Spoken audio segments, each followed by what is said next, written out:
Hi masters, hi friends. ముందుగా అందరికీ హృదయపూర్వక నమస్కారాలు తెలియజేస్తున్నాను. స్వాధ్యాయం బుక్ రీడింగ్లో భాగంగా సుందరకాండ నుంచి ఎంతో అద్భుతమైనటువంటి జ్ఞానాన్ని తీసుకుంటున్నాం కదా. సో మరి ఇంకా అద్భుతమైనటువంటి ఎంతో చక్కటి జ్ఞానాన్ని తీసుకుంటూ ముందుకు సాగుదాం. మరి మనం ధ్యానంలో ఉంటూ ఈ జ్ఞానాన్ని స్వీకరించుకుంటున్నాం. మరి అందరూ సిద్ధమేనా? చక్కగా ఉన్న చోటనే స్థిరమైన సుఖ ఆసనములో కూర్చోండి my dear friends and dear masters.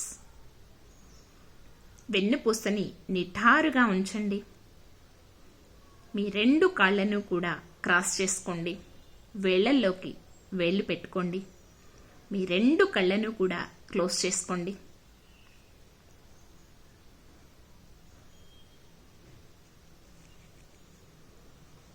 దీర్ఘ శ్వాసను తీసుకోండి.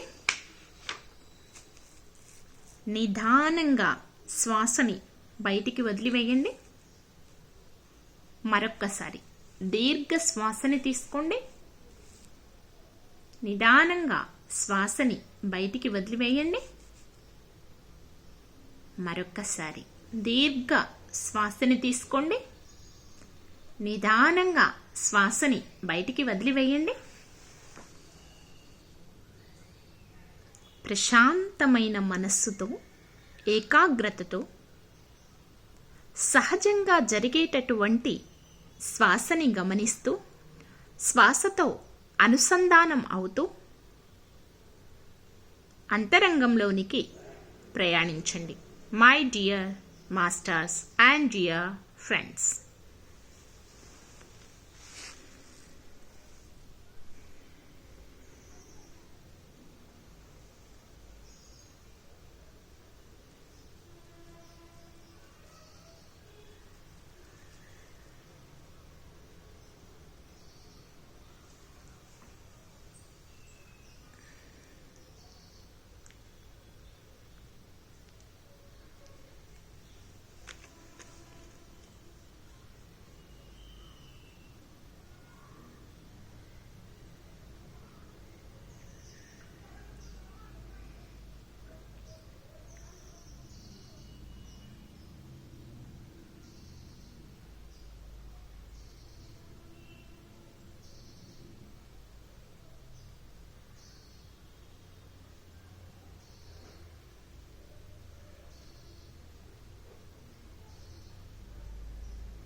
ఎరుకతో ఉంటూ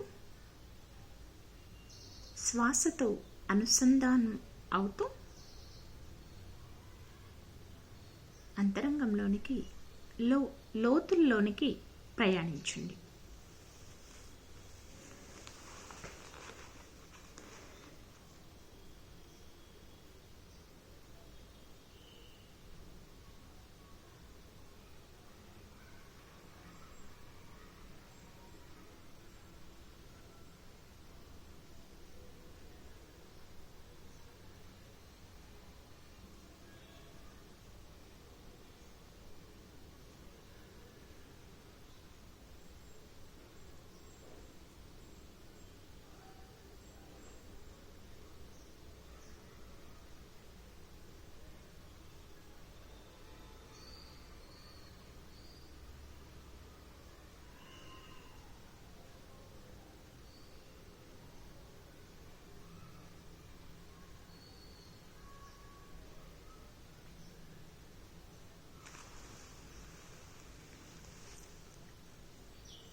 okay, my dear masters and dear friends, చక్కగా ధ్యానంలో ఉంటూ ఈ జ్ఞానాన్ని స్వీకరించవలసిందిగా కోరుకుంటున్నాను.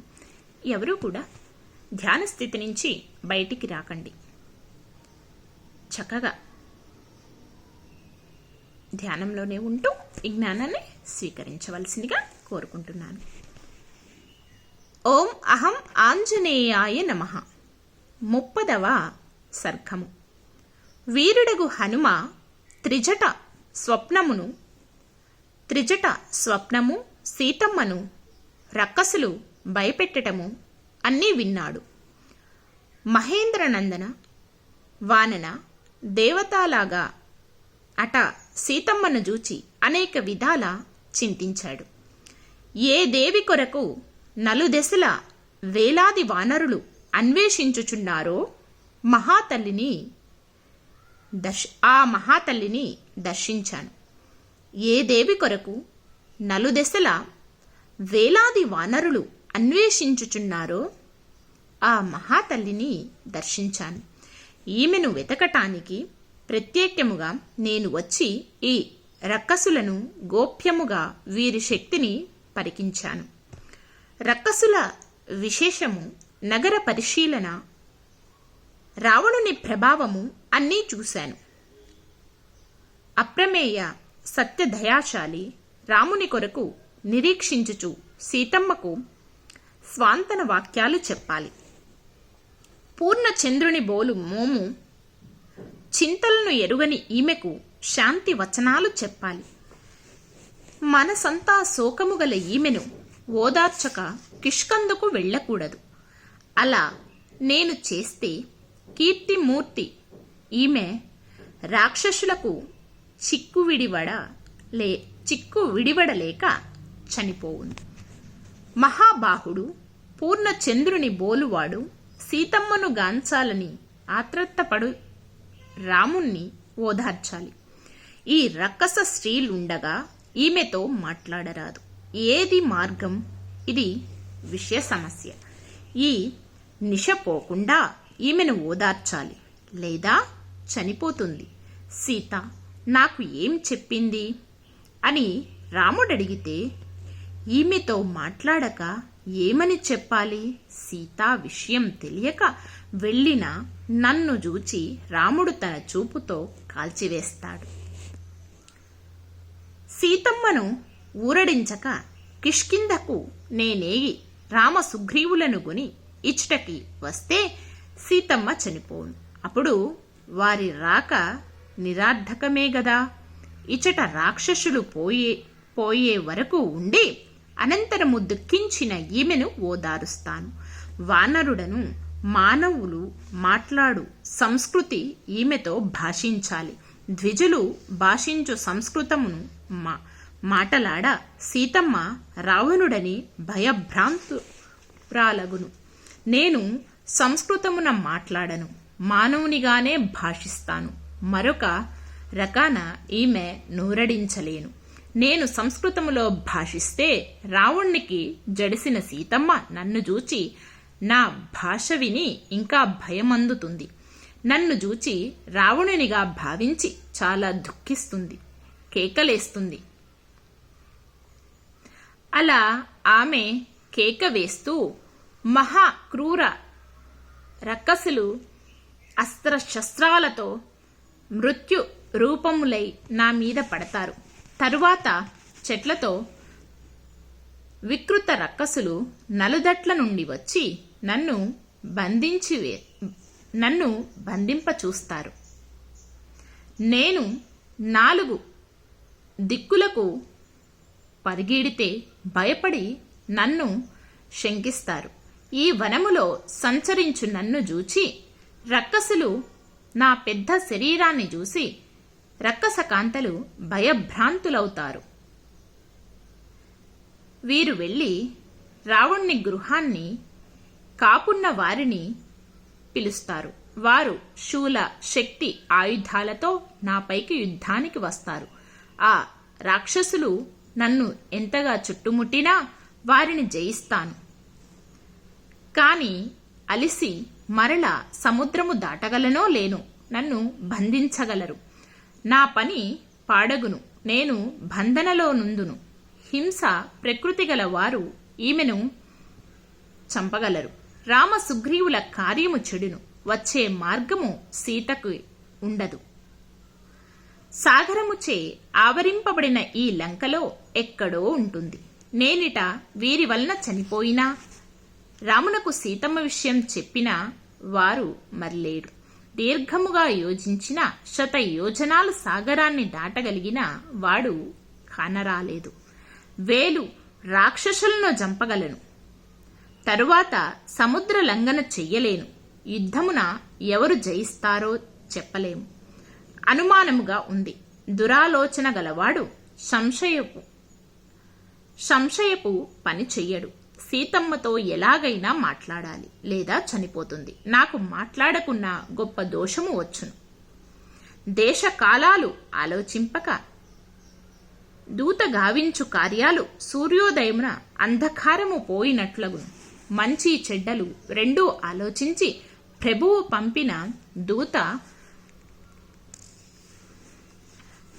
పంపిన దూతమంతుడై ఆ కార్యాన్నే నశింపచేస్తాడు. నా ప్రభువు కార్యము ఎలా విజయవంతమవుతుంది? మందమతి ఎలా కార్యసిద్ధి చేయగలడు? సీతమ్మ నా మాట విశ్వసిస్తుందా?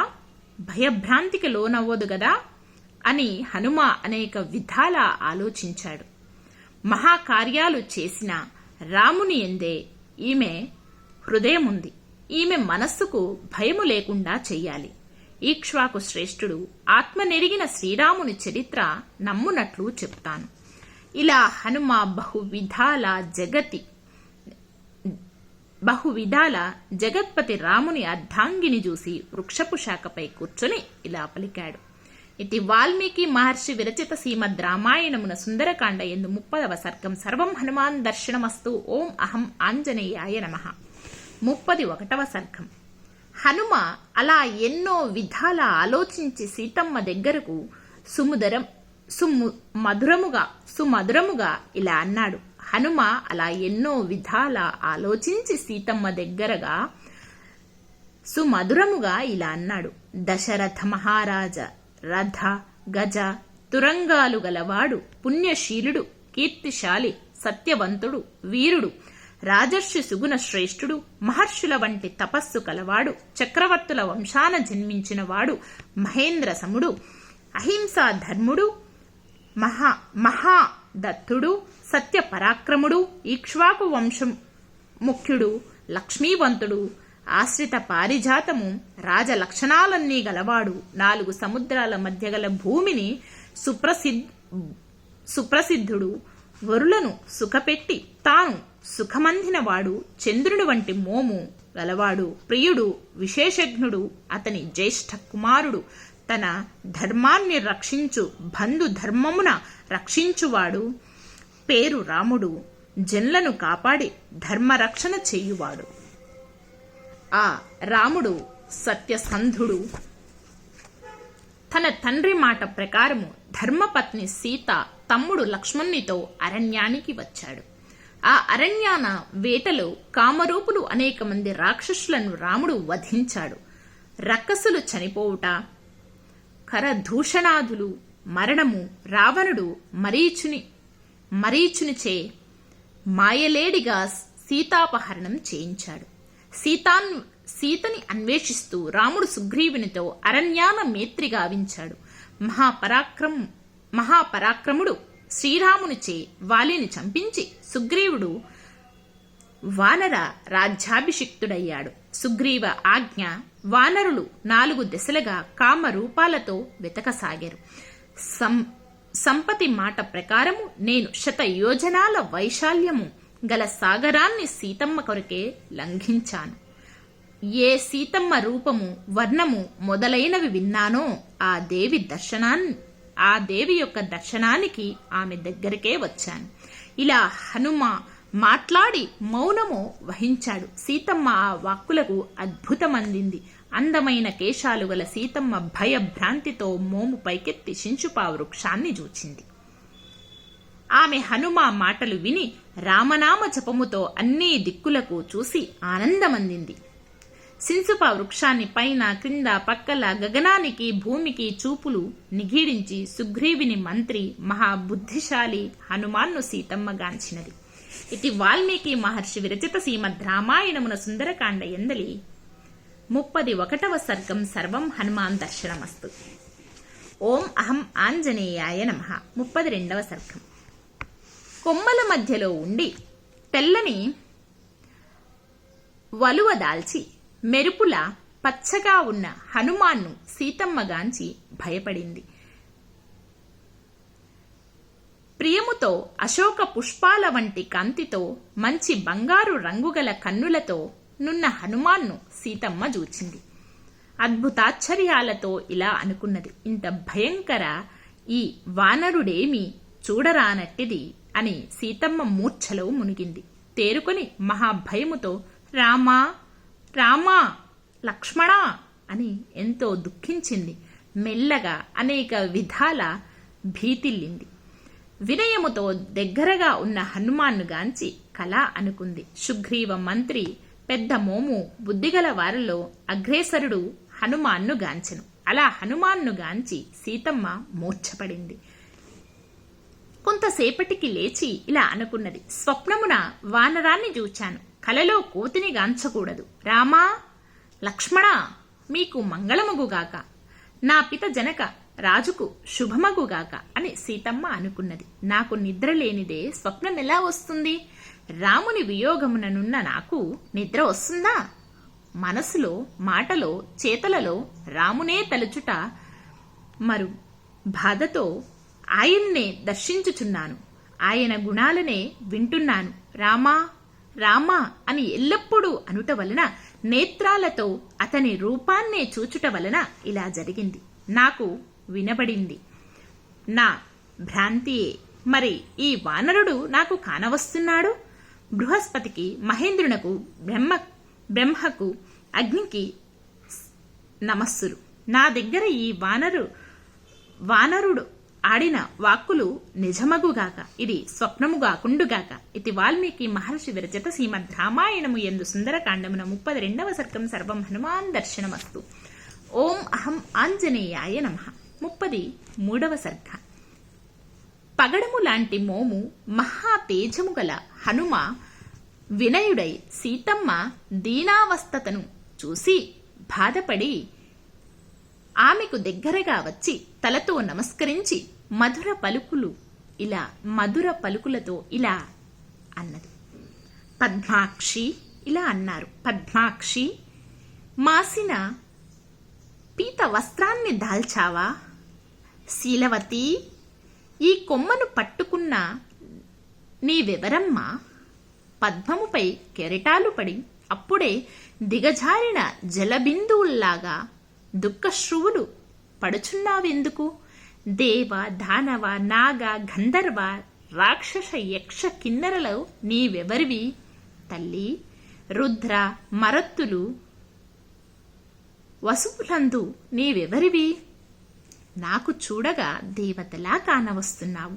మంచి నేత్రాలు కలదానా, గగనము నుండి క్రింద పడిన రోహిణిలా నీవెవరు? రోహిణివా నీవెవరు? వశిష్ఠుని కోపమున విడిచి వచ్చిన పరమ సాధ్వి అరుంధతివా? పితృ, పుత్ర, సోదర భర్తలందరూ స్వర్గస్థులైన ఎవరి గూర్చి దుఃఖింపుచున్నావు? ఏడుపు నిశ్వాస భూమి ఎందుండుట, మహారాజ్ఞి గుర్తులుండుట నీవు దేవతవుగావు. నీ సర్వావ లక్షణాలు చూస్తే మహారాజ పట్టపు రాణిగా దోచుచున్నావు. రావణుడు జనస్థానము నుండి బలాత్కారముగా అపహరింపబడ్డ సీతవా? చెప్పుము, నీకు భద్రమగుగాక. నీ అమానుష రూపము, దీనత, తపస్వినిగా ఉండుట నీవు రామ మనిషివే నిజము. కొమ్మపైనున్న హనుమాన్నుగాంచి రాముణ్ణి కీర్తించుట వలన అతనికి సీతమ్మ ఇలా అన్నది. భూమి యందు రాజసింహుడు విదితాత్ముడు దశరథ రాజేంద్రుని కోడల్ని, జనక నందిని, పరాక్రమ ధీరుడు శ్రీరాముని అర్ధాంగిని. నా పేరు సీత. 12 రఘువుని ఇంట మానుష భోగాలందితిని.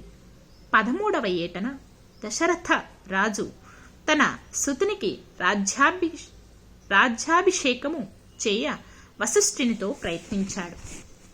ఇలా పట్టమునకు సర్వ సంభరాలు సమకూర్చుచుండ కైకేయి అను భార్య మహారాజుతో ఇలా అంది: రామునికి పట్టము కడితే భోజనము మంచినీరు త్రాగక నేను చనిపోతాను. నువ్వు మునుపు నాకు 2 వరాలిచ్చితివి, అవి నిజము చెయ్య రాముని అరణ్యానికి పంపు. ఆ మాటలు విన్న దశరథ మహారాజు మూర్ఛలో మునిగాడు. వృద్ధరాజు తన వాక్యము కాపాడుచు రామునికిస్తానని ఆ రాజ్యము నాకిమ్మన్నాడు. రాజ్యము కన్నా తండ్రి వాక్కే మిన్న గానించి హృదయపూర్వకముగా అంగీకరించాడు రాముడు. సత్యపరాక్రముడు రాముడు, అప్రియములాడడు, ఏది యాచింపడు, గొప్ప కీర్తిశాలి. విలువగల వస్త్రాలు వీడి రాజ్యాన్ని వీడి తన మాతృదేవి కౌసల్య దగ్గర నన్నుండమన్నాడు. అతని కన్నా ముందుగా నేనడవికి ప్రయాణమయ్యాను. భార్యకు భర్త లేని స్వర్గము కూడా ఇష్టముండదు కదా. పట్టభంగమందిన లక్ష్మణుడు రాముని వెంట వెళ్ళటానికి నారబట్టలు కట్టుకున్నాడు. రాజు అనుజ్ఞతో మేము ఎప్పుడూ చూడని మహా అడవిలో ప్రవేశించాము. అలా దండకారణ్యాన ఉండగా మహాత్ముడు రాముని సతినగు నన్ను రావణుడు దొంగిలించాడు. 2 నెలల గడువు దాటితే అతడు నన్ను చంపుతాడు. గడువు దాటినా నా ప్రాణాలుండవు. ఇది వాల్మీకి మహర్షి విరచిత శ్రీమద్ రామాయణమున సుందరకాండ ఎందరి 33వ సర్గం. సర్వం హనుమాన్ దర్శనమస్తు. ఓం అహం ఆంజనేయాయ నమః. 34వ సర్గము. అరిసుధనుడు హనుమ దుఃఖమున ఆడిన మాటలు విని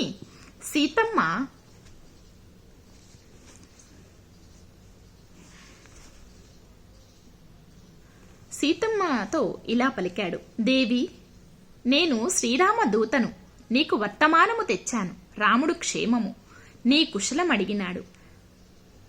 బ్రహ్మాస్త్రం, వేదాంగాలు వేదము నెరిగిన వారిలో గొప్పవాడు. రాముడు నీ కుశలమడిగాడు. మహాతేజుడు లక్ష్మణుడు రామునకు తోడు శిరస్సు వంచి నీకు నమస్కరించాడు. ఆ వాక్కులకు సీతమ్మ పరమ ఆనందమంది హనుమాన్తో ఇలా అంది: మానవుడు బ్రతికున్న 100 ఏండ్లకైనా ఆనందమందుతాడు. అలా హనుమ కలువగా అద్భుత ఆశ్చర్యాలు కలిగాయి ఆమెకు. హనుమానుపై ఆమె మాటలు అద్భుత ఆశ్చర్యాలు కలిగాయి ఆమెకు హనుమాన్పై. ఆమె మాటలు విని హనుమ ఆమెకు కొంచెం దగ్గరగా వచ్చాడు. అప్పుడు ఆమె హనుమాన్ను రావణుడని భయమందింది. అయ్యో, ఇతనితో మాట్లాడుట చాలా తప్పు. రావణుడే ఈ రూపములో వచ్చాడు. ఆమె ఇలా అని అశోక వృక్షమును విడిచి నేల కూలబడింది. హనుమాన్ నిజము తెలియని దుఃఖిత ఎగు సీతకు నమస్కరించాడు. భయముతో ఆమె హనుమాన్ను చూడనే లేదు. హనుమ నమస్కరించినా పెద్దగా నిట్టూర్చి హనుమాతో ఇట్లన్నది: నీవు మాయవివి. మరల ఇప్పుడు నన్ను మాయ చేయకు. నాకు దుఃఖము కలిగించుట నీకు తగునా? జనస్థానమందు మాయ సన్యాసి రూపాన వచ్చిన రావణుడివే నువ్వు. రావణా, ఉపవాస తపస్విని భర్త వియోగముననున్న నన్ను నీవు భయభ్రాంతి పెట్టుట నీకు తగనిది. అలా నా అనుమానము కాకపోతే నిన్ను చూచిన నా మనస్సు ఎంతో ఆనందమందింది. వానరా, నీవు నిజముగా రామదూతవే అయినా విజయము నీకు కలుగుగాక. నాకు రామకథ ఎంతో ప్రియమైనది. సౌమ్య, రాముని కథ చెప్పనిది ప్రవాహము కూలని హరించులాగా నీ వాక్కులతో నా మదిని హరిస్తున్నావు. నా కల ఎంత మంచిది. ఎన్నో నెలల నుండి ఇక్కడ ఉన్న నాకు ఇప్పుడు స్వప్నమున రాముడు అంపగా ఈ వానరుని చూశాను. స్వప్నములోనైనా రామలక్ష్మణులను చూస్తే ఇలా జరిగేదా? ఆ కల నా మీద మత్సరించింది. స్వప్నమున వానరాన్ని చూడరాదు, కానీ నాకు ఆనందమైంది. నేను కలగా దేనిని అనాలి? లేక మానసిక భ్రమ, వాతపీడితమా, ఉన్మాదమా, వికారమా? ఇది ఎండమావియా? ఇది ఉన్మాదము కాదు, మోహము కాకూడదు. ఈ కపిని చూచి గుర్తు పట్టాను గదా. ఇలా అనేక విధాల సీతమ్మ భావించి హనుమాన్ను రావణుడే అనుకున్నది. అలా అనుకుని సీతమ్మ హనుమాతో ఏమీ మాట్లాడలేదు. హనుమ బుద్ధిమంతుడగుట మధుర వాక్యాలతో ఇలా సంతోషింపజేశాడు. అమ్మా, రాముడు ఆదిత్యుని వంటి తేజోమూర్తి, శశివలే చల్లనైనవాడు, కుబేరునిలాగా రాజులకు రాజు, విష్ణువు వంటి విక్రమశాలి, కీర్తిశాలి, బృహస్పతి వంటి మధుర వాక్యాలు గలవాడు, రూపవంతుడు, మన్మధుని వంటి సుందరుడు. అవసరమైనప్పుడే కోపము, ఎవరిపై కోపమో వారిని మట్టి పెడతాడు, మహావీరుడు. సర్వలోకము రాముని భుజ బలము పైన ఉన్నది. మరీచుడు మాయలేడి రూపముతో రాముణ్ణి గొనిపోవా, రావణుడు నిన్నపహరించాడు, దాని ఫలము రావణుడు తప్పక పొందుతాడు. ఎవడు యుద్ధమున మహాగ్ని వలె వచ్చి రావణ సంహారము చెయ్యగలడో ఆ రాముడు పంపగా వచ్చిన దూతను. నీ వియోగాన దుఃఖార్థుడై నీ క్షేమమడిగాడు మహావీరుడు. సుమిత్రానందనుడు అభివాదనలు నీకు చెప్పి కుశలమడిగాడు. రామ సఖుడు వానరరాజు సుగ్రీవుడు నీ కుశలమడిగినాడు. రామ సుగ్రీవ లక్ష్మణులు నిత్యము నిన్ను తలుస్తున్నవారే ఈ రక్కసుల నడుమ జీవిస్తున్నావు. తొందరలో రామ లక్ష్మణులు సుగ్రీవుడు వానర కోట్లతో ఇచుటకు వచ్చుట నీవు చూస్తావు. సుగ్రీవుని సచీవుడను, హనుమంతుడను, వానరుడను ఈ సాగరాన్ని లంఘించి లంకలోనికి వచ్చాను. నా బలము రావణుని ఎత్తిన కాలీడినట్లు నిన్ను కనుగొనవచ్చాను. నేను రావణుడను కాను. నా మాటలు శ్రద్ధతో వినుము. ఇది వాల్మీకి మహర్షి విరచిత శ్రీమద్ రామాయణమున సుందరకాండ ఎందరి 34వ సర్గం సంపూర్ణం. సర్వం హనుమాన్ దర్శనమస్తు. Okay my dear friends and dear masters, మరి ఇదండి మనం ఈరోజు తీసుకున్నటువంటి జ్ఞానం. మరి సెక్షన్ క్లోజ్ చేసుకునే ముందు చక్కగా ఇప్పటి వరకు విన్న జ్ఞానాన్నంతా కూడా మనలో సంపూర్ణంగా నింపుకోవటం కోసం ఆఖరి క్షణం ధ్యానం. ఎరుకతో శ్వాసతో అనుసంధానం అవుతూ అంతర్ముఖంలోనికి ప్రయాణించండి. My dear masters and dear friends.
Okay my dear masters and dear friends, ధ్యానం కంటిన్యూ చేసేవాళ్ళు చేయండి. మిగిలిన వాళ్ళు అందరూ కూడా నిదానంగా సహజ స్థితికి వస్తూ మీ 2 చేతులను కూడా విడతీస్తూ మీ కంటి మీద పెట్టుకోండి. 5 4 3 2 1 0. మీ రెండు చేతులను మీ కంటికి ఎదురుగా పెట్టుకొని నిదానంగా కళ్ళని ఓపెన్ చేయండి. My dear masters and dear friends, thank you, thank you, thank you. ఇంత అద్భుతమైనటువంటి జ్ఞానాన్ని తీసుకోవటానికి సహకరించిన అందరికీ, అన్నింటికీ నా యొక్క హృదయపూర్వక నమస్కారాలు తెలియజేస్తున్నాను.